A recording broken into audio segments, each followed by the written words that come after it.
Bonjour à vous. Petite vidéo très rapide. J'ai Guy de La Fortelle qui m'a devancé.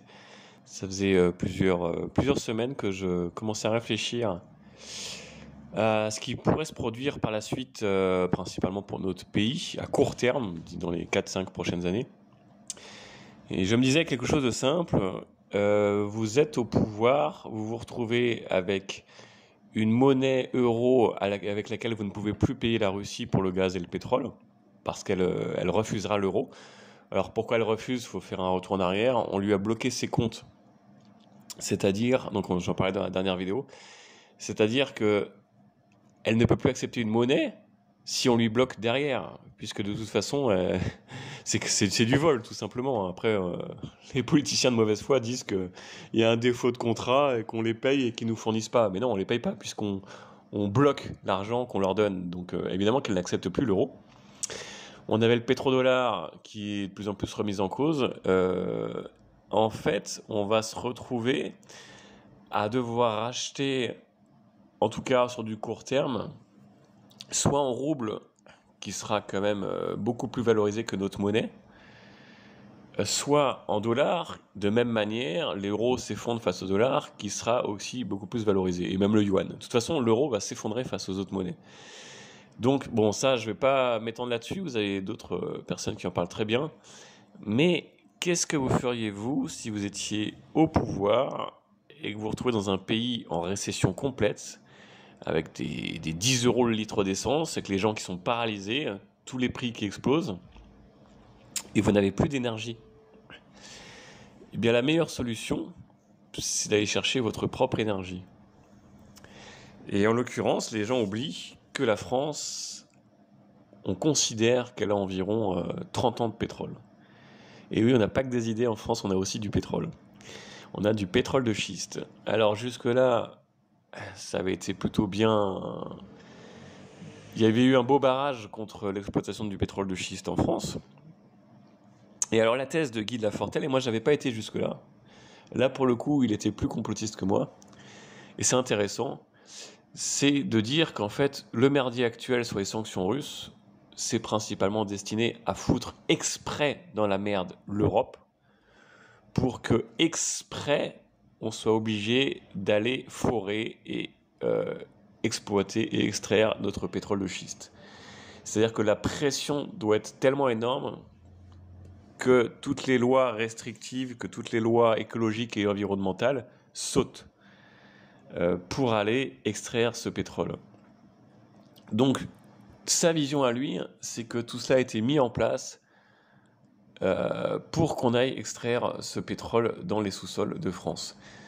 D'ailleurs, je vous ferai remarquer, parce que lui, il évoque l'Europe, mais je vous ferai remarquer que c'est pas l'Europe, hein, c'est la France et la Pologne. Les deux plus grosses réserves de pétrole de schiste en Europe, c'est la France et la Pologne. Là encore, Cocorico, on a quand même certains avantages dans ce pays, c'est assez impressionnant. Donc voilà, on considère qu'on a 30 ans. Est-ce que c'est une estimation haute ou basse? Difficile à dire.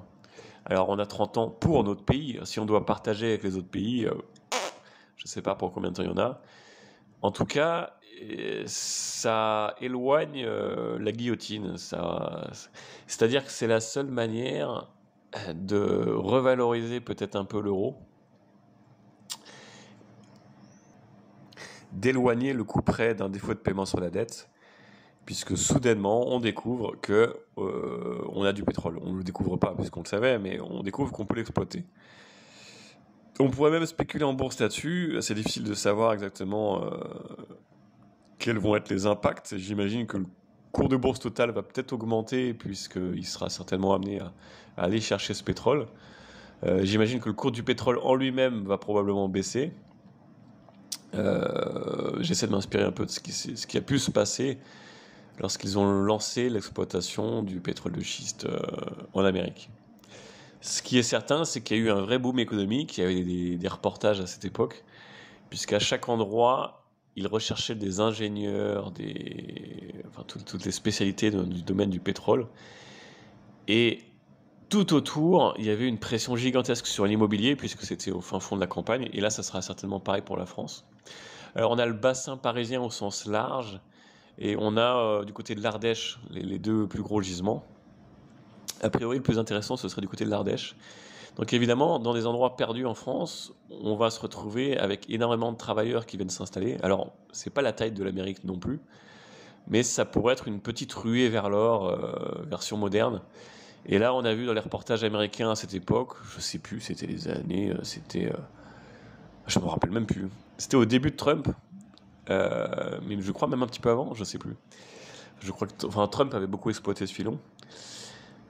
Donc, il y avait eu un boom, notamment donc l'immobilier, l'hôtellerie, la restauration. On voyait un reportage d'un type qui avait lancé 3 restaurants qui cartonnaient, qui en ouvrait encore un autre. Des types qui dormaient dans des roulottes parce qu'il n'y avait même plus assez de logements et qui touchaient des fortunes, c'était 8 ou 9 000 dollars par mois, qui traversaient toute l'Amérique pour aller travailler là-bas. Ça pourrait faire un petit boom économique en France, après un paquet de manifs écolo et compagnie. Donc il pourrait y avoir ce rebondissement que personne n'évoque en fait. Je suis scotché, hein, ça fait plusieurs semaines que j'y pense. Et puis bon bah pour le coup Guy m'a devancé, c'est pas grave, on met l'ego de côté. Mais certainement d'autres personnes m'ont parlé, mais j'en ai pas vu. Et je suis un peu scotché. C'est toujours, il suffit de se mettre à la place du pouvoir et de dire qu'est-ce que je ferais dans ce cas-là. Et là, j'ai pas été aussi loin, c'est-à-dire que pour lui, tout cela a été mis en place exprès pour qu'on aille chercher ce pétrole. C'est bien vu, ouais, j'avais pas vu aussi loin dans le complotisme pour une fois. Et je m'attendais à ce qu'on aille le fourrer un jour ou l'autre, à ce qu'on aille fracturer de la roche un peu. Mais je m'attendais à ça plus tard, quand il y aurait vraiment un énorme pic pétrolier, enfin un pic du prix du pétrole, une fin des Émirats Arabes Unis, etc. Je pensais pas qu'on allait aller le chercher aussi vite.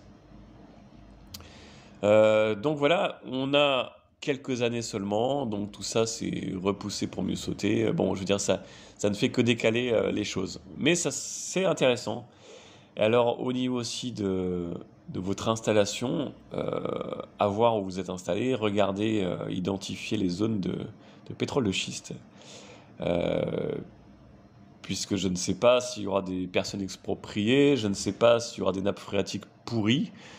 C'est difficile de savoir, mais en tout cas, il y a des zones peut-être à éviter de s'installer aujourd'hui, d'acheter en tout cas, puisque je pense que ça risque de tourner au vinaigre, c'est le cas de le dire, en nappe phréatique et compagnie dans les années à venir.